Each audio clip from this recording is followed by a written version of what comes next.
చక్కని సీతకి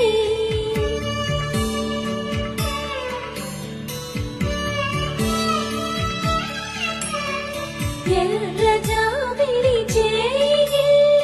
రాముడేడని అడుగుతుంటే చూడలేదని పెదవి చెప్పే చెప్పలేమని కనులు చెప్పే నల్ల పూసైన